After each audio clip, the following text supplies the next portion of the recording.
the most important election of your lifetime. And whether you like Hillary Rodham Clinton or Donald J. Trump doesn't matter. There is only one person you can vote for.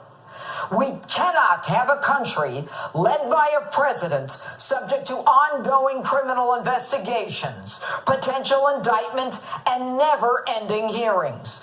We cannot have a president under that level of scrutiny that inevitably leads to even more questions and more investigations. And irrespective of what happens to her, whether she's indicted or even guilty, it doesn't matter. Her guilt is a moot point. She cannot take the Oval Office. Now, in any other business, when the head of a corporation is plagued by scandal, that person steps down and is replaced because the board knows a business cannot succeed without respect and authority. How do you think the world is going to look at the United States when a woman under federal criminal investigation, who's lied repeatedly to the American people, is elected? Do you think they'll take her at her word? How many countries already own her through the Clinton Family Charitable Foundation, which was used to raise a minimum of $100 million just for her husband, Bill? How many countries like Morocco own her because they gave $12 million for 5 minutes with Bill? Just think.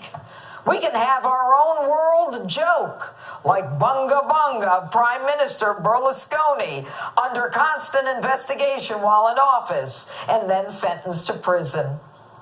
Why, when just this week we are faced with threats of a cyber attack on Election Day, not to mention the constant threat of another terror attack on U.S. soil, when Obamacare premiums in some states are higher than mortgages, would we put someone in the job who is distracted and not focused, not to mention a little woozy?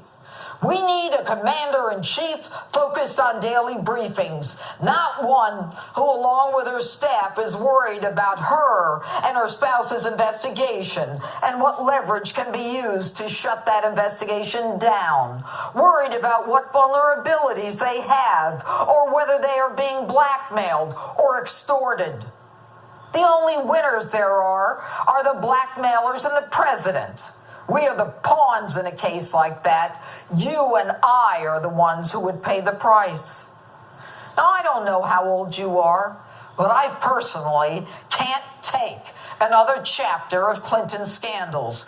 The Rose Law Firm, Cattle Futures, Travelgate, Monica Gate, the McDougalls, a husband and a wife, both of whom would rather go to jail than testify against the Clintons. And people dying of all kinds of things along the way.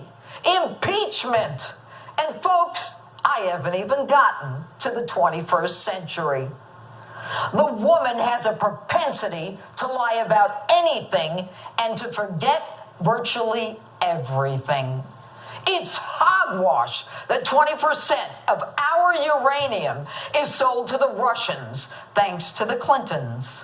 Our Department of Justice has already been corrupted by Bill Clinton, and now brazenly, the target of that criminal investigation, Hillary, announces that she'll keep Loretta Lynch as her AG should she become president.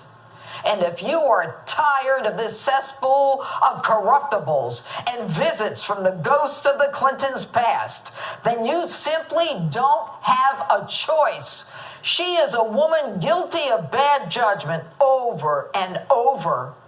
What makes you think her judgment is going to get better, or that she's going to work for you, or even think about you with the sword of justice at her throat? Guilty or not guilty, she is a woman who is neither capable nor worthy of leading our great nation. And if you think it's time we hire a person for the Oval Office who is proud of America, who believes in law and order, who believes that our vets take priority over illegal immigrants, that open borders present a danger to us, that it's time to make fair trade deals, who sees us as a sovereign nation, who is proud of us and our American history, who will work on making us rich instead of herself or her family, then it's time to vote for the person who believes in the Constitution, the only one who will bring change, who is willing to roll up his sleeves, who will put in the time, has both the energy and the clarity, the one who doesn't give a darn about political correctness, the one who knows how to create jobs, and yes, the one who wants to make America great again. You've got 72 hours. It's up to you.